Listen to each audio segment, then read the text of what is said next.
Hi everyone, welcome back for round 3 with Sultai Yarok.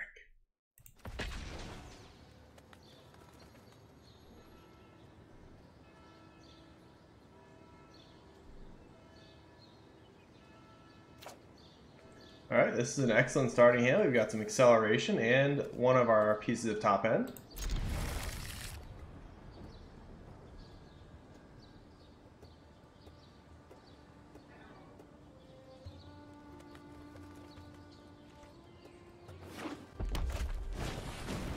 Alright, and we are up against mono red.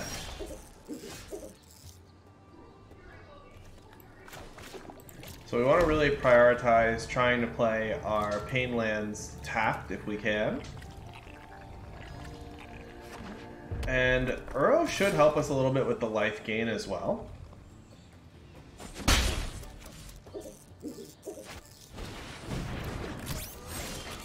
Runaway Steamkin, definitely the scariest of the 2-drops to see. They have something like Light Up the Stage in hand. That can be really bad. I see no reason not to grow Spiral now.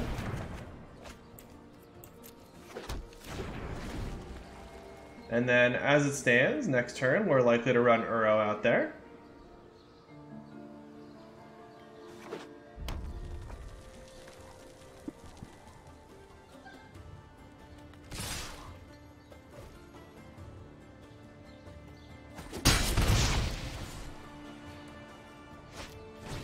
Alright, and there is the Light Up the Stage, unfortunately.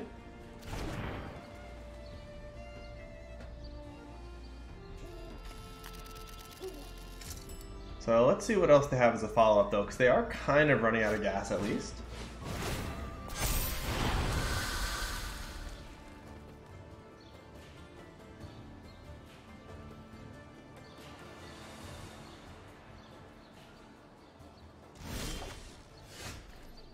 Okay, and I do think it makes sense to run Uro out. This will buffer our life total a little bit and hopefully hit us like 4th land.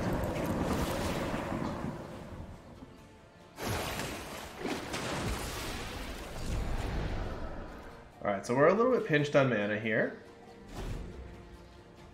Something like a Cavalier of Thorns, once we're able to cast it, could also help us stabilize. Torbrand is the card we really do not want to see here.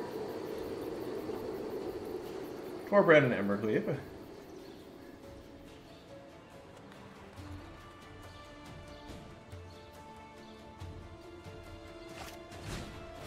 Oh, and unfortunately there's the Torbrand. That is going to deal a ton of damage to us. Opponent looks like they're considering using Runaway Steamkin mana here to play out some other things. But yeah, it probably makes the most sense to just attack first and then do that post-combat.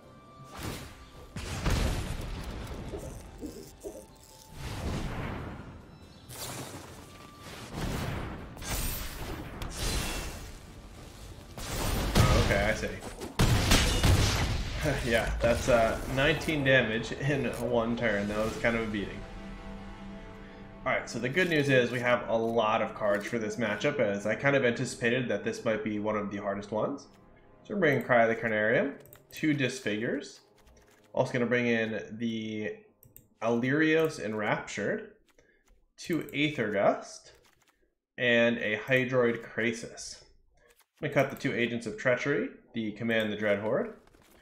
Let's also get rid of both Jace and Thassa's Oracle.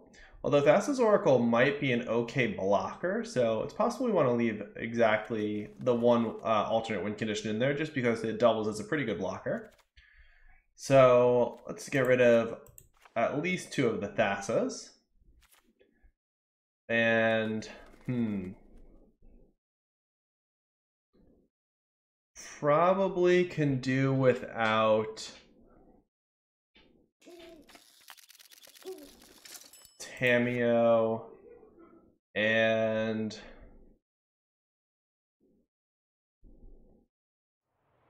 one of the Cavalier of Thorns. We just want to lower our curve quite a bit while still keeping some of the important synergies. Alright, being on the play will definitely be helpful. And while this is on the slower side, it does have Uro to both ramp us and gain life, and a lot of ability to scry away lands. Cry. I'm going to keep the Cry here for a couple reasons. One, we don't currently have a Risen Reef in hand, so it doesn't really negatively impact us. And we also have the mana to be able to cast it. Go ahead and scry again here. So there's the Risen Reef. Knowing that we have Cry, we could certainly play it before Risen Reef comes down. Yeah, I'm going to keep this Risen Reef. It's so powerful in this deck, and we just need to play it post Cry of the Carnarian. So we'll see what they have on turn 2.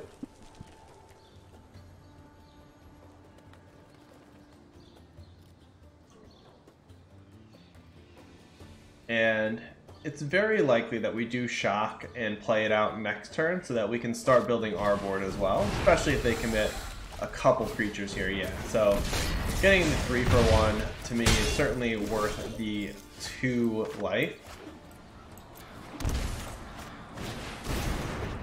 And this turns off things like Light Up the Stage on this coming turn as well. And also makes Annex quite a bit worse. So now here we do have the interesting choice between Uro and Risen Reef. We'll play out the Risen Reef because this sets us up for a really big following turn better. And let's now scry. Let me put that land on the bottom. We've got plenty of lands. We need to start finding a little bit of action.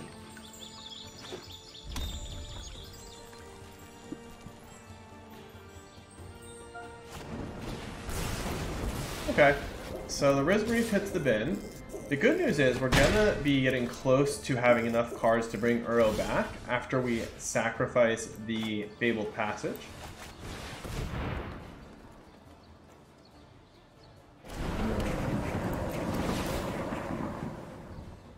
And having an Uro, they have double Scorching. Oh, I see.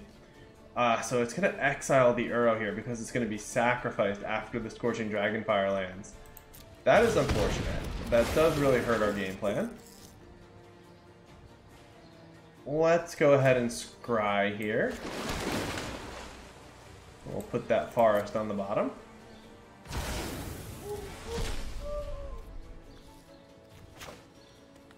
And just play this out tapped. So now it's just a matter of what kind of a follow-up they have. I guess we'll let them attack first in case they have Rimrock Knight here. And if they try to pump the 10th Street Dodger, we'll do it afterwards. Might as well get rid of this now, save the damage.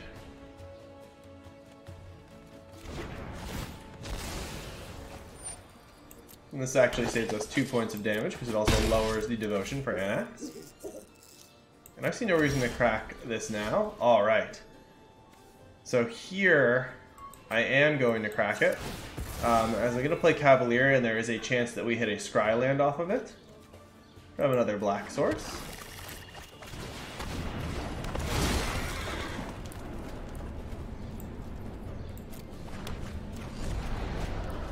Alright, and there is an Uro for us to bring back next turn.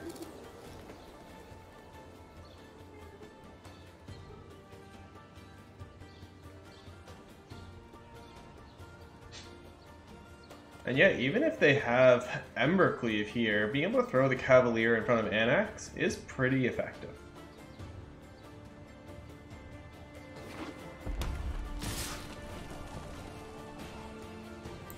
We'll go ahead and make that play.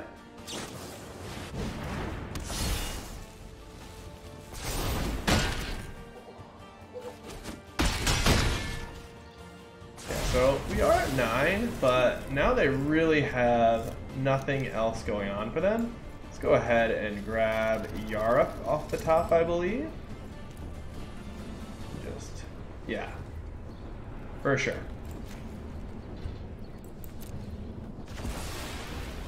Yeah, now this is going to be a lot of fun once we start getting the double triggers off of Yarok. For example, bringing Uro back and drawing 2 cards, gaining 6 life. We should be able to start pulling ahead. And I'm going to get rid of Illyrios here.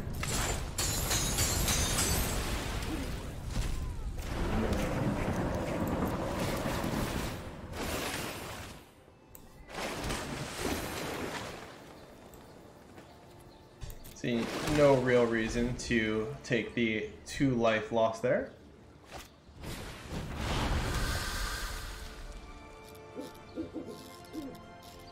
And yeah, we've got a ton of land, so something like Hydroid Krasis would be an awesome draw. Alright, they've seen enough. So on to game 3. This is going to be the tougher one, as we are now going to be on the draw. Is there any changes that we'd like to make is the real question. I think we may want to bring in Vraska and cut a Thassa. Thassa seems pretty slow in this matchup, whereas Vraska at least has some impact the turn it comes down. Actually, it's possible we want to cut a quasi-duplicate and bring in a Vraska. Yeah, I think I like this better. Having the ability to have the 1 Thassa and start blinking things to, for example, crank out a bunch of 3/2s seems better than having the double quasi-duplicate.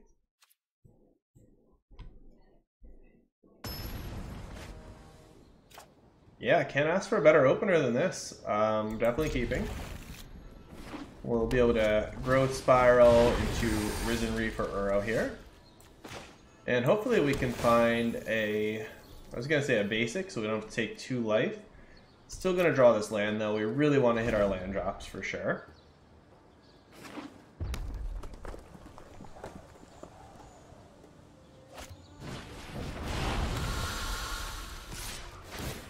And then hopefully we can also find a Cry of the Carnarium in the first few cards here.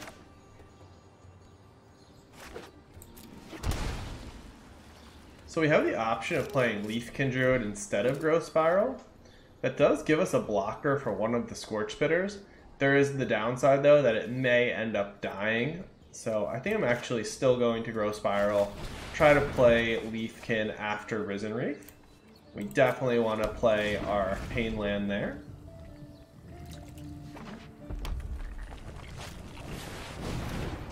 Alright, so it's a pretty formidable board here. It's going to be at 12. So we can Uro into Leafkin Druid. That seems like the best use of our resources, as much as I would love to draw the additional cards off of the Risen Reef Leafkin combo.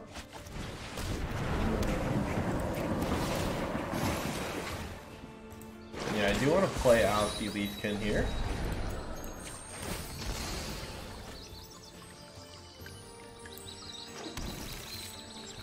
One thing I need to be mindful of is it's possible after seeing Uro, they brought in Claim the Firstborn. And that will be a beating if Uro does get claimed once we bring it back.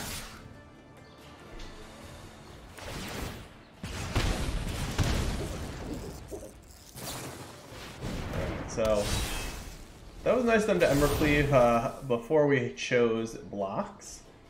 Doesn't matter though, so we're going to be able to soak up 3 of this 14 damage. Yeah, I don't think it does, but we'll throw the Leafkin in front anyhow. Exactly this one. So tough one there. Certainly the aggressive decks are the tough matchup for this somewhat greedy Sultai Yarok deck. But we'll be back for the next game and hopefully we can... Hi everyone, welcome back for round 4 with Sultai Yarok. Alright, we'll play first. And yeah, this looks awesome. So we are going to have some early acceleration. If we can hit 1 more land drop or a Risen Reef, that would be ideal.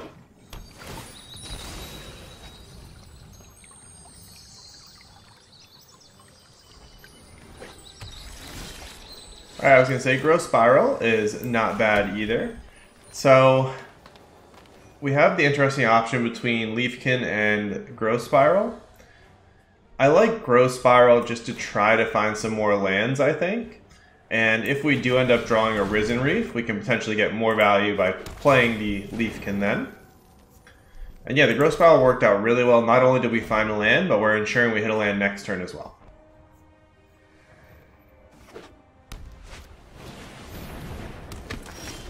Oh, an opponent after my own heart, the Starfield Mystic on turn 2. Let's go ahead and get this Leafkin out there. And then next turn we can Yarok or Cavalier.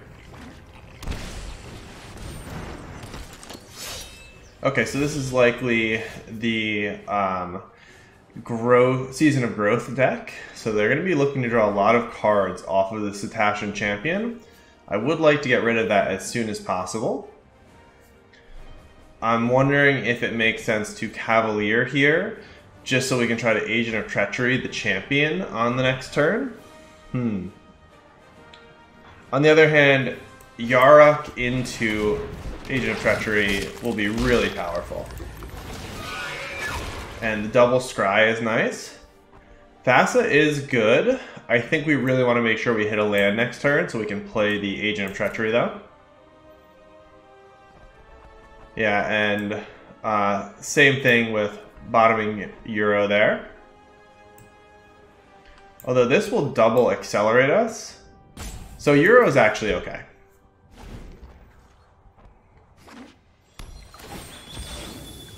And then I think I intend to try to steal all of their lands because they probably have some ways to protect the champion. And I don't want to miss out if they give it hexproof. So, for example, stealing the Wolf-Havened up land will be nice. Oh, unfortunately they are going to get rid of Yarok here.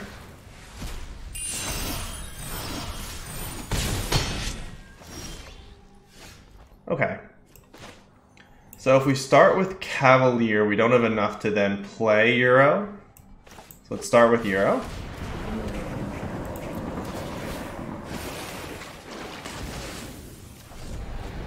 Into Risen Reef.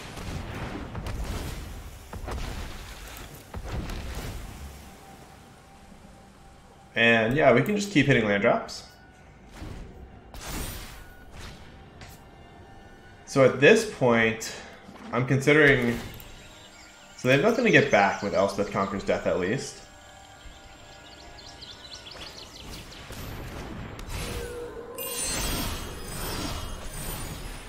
Yeah, we are going to need to get rid of this champion. It's too much of an engine for them.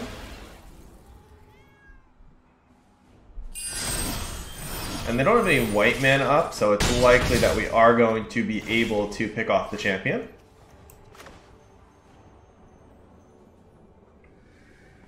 Yeah, and then next turn we can quasi-duplicate the agent.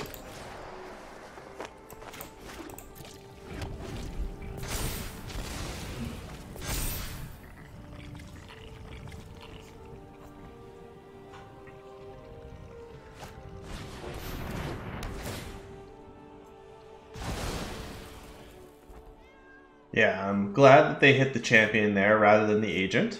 Hopefully they don't have another way to remove it. Oh man, okay. So the only good news is they don't currently have an engine going. So we can Tamiyo into Uro here.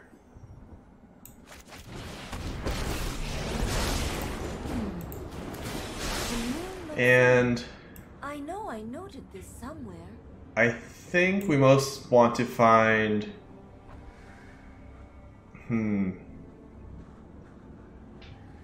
I guess another Cavalier. We only have one other agent left. So let's look for a Cavalier. Alright, all lands. Get rid of those.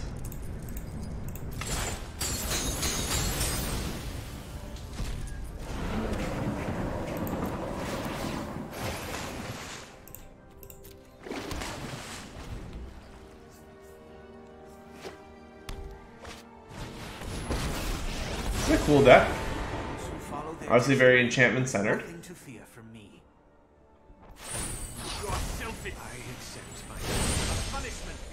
Of the crime.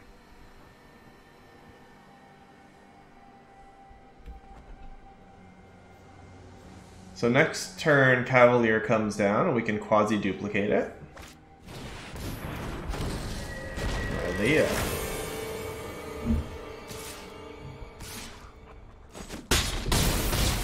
And it's definitely correct for them to get rid of Tamiyo while they can. There's the other Cavalier.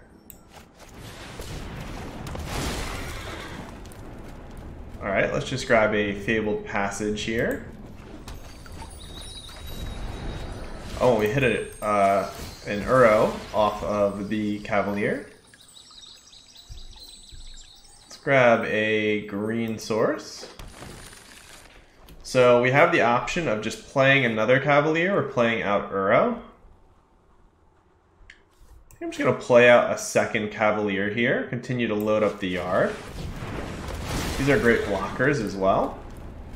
And let's go ahead and scry.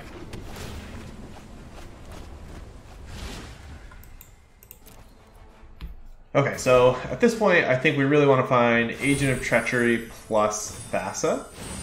The stars will light our way.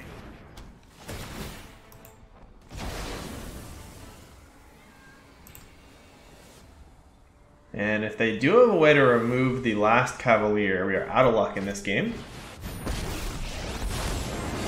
You are all responsible for the damage to Destiny. Think of this is not Alright. So, really interesting game. Obviously, we need to bring in some enchantment hate. I like the Casualties of War. I feel like that's going to be incredible against their deck. Vraska's good, as being able to blow up a Banishing Light can really get them. And Mystic Repeal is also going to be fantastic.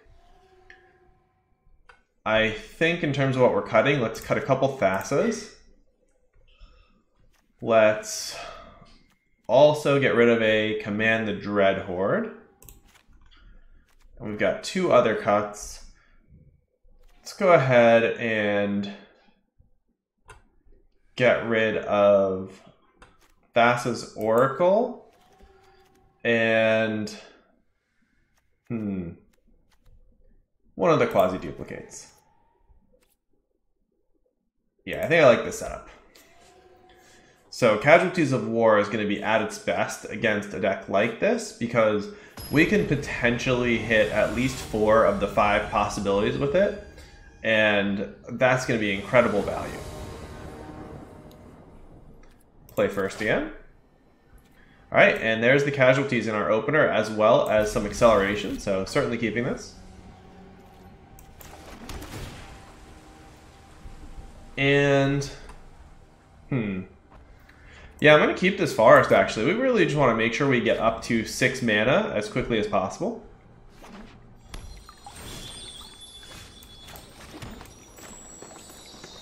And yeah, I see no reason to hold on to this.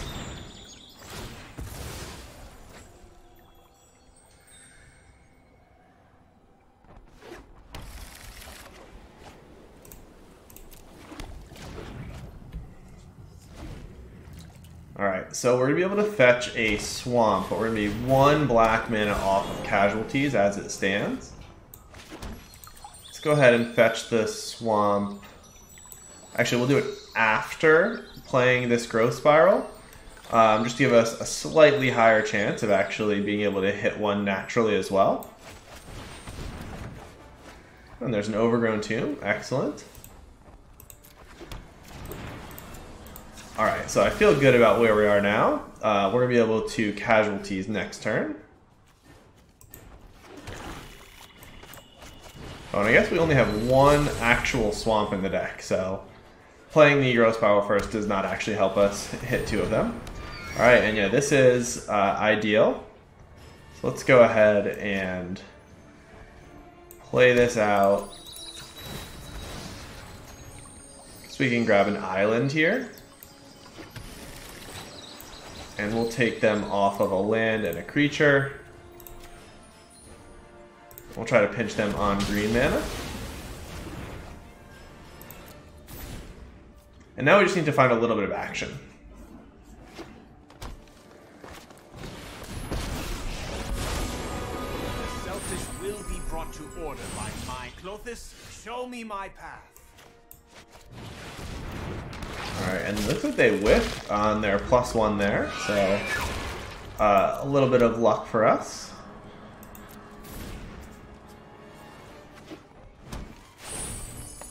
So Elspeth Conquers Death would be the worst possible thing for us to see. And there it is.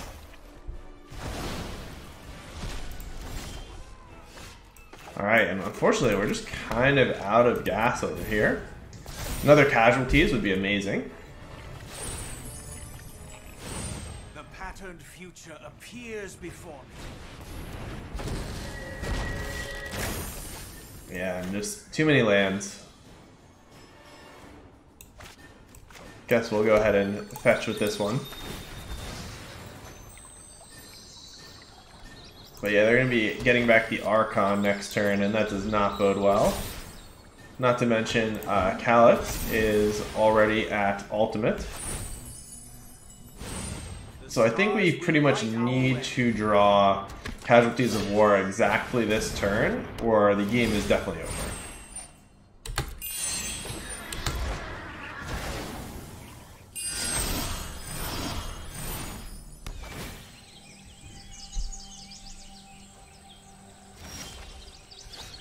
Alright, Uro for the redraw. Yeah, just way too many lands. Might as well shock here. That way, if we do manage to hit something off of Uro, we have a few more mana to work with.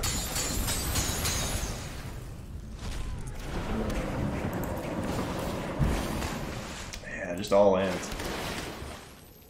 Oh, Agent off the top. That would have been a nice one a couple turns ago.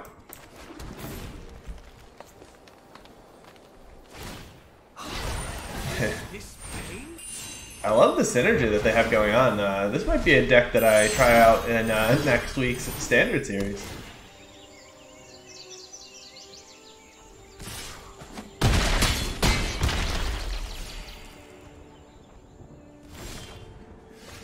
Alright, so is there anything we can steal that gives us some chance to stay alive? If we steal Calix, we can search for an enchantment. It's not going to really help us. If we steal the Archon or the Champion, yeah, they're just going to continue to draw cards off of the Champion.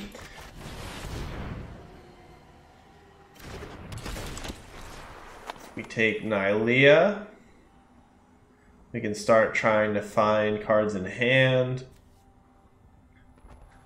I guess I'll take the Archon here. Try to slow them down a little bit, but yeah, I think it's a lost cause at this point.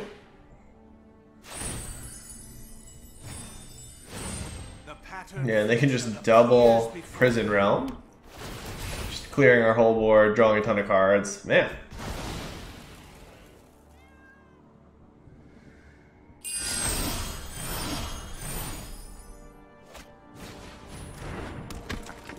Alright, well, this Sultai Yarok deck was sweet, but we're kind of getting outvalued by the enchantment deck on the other side.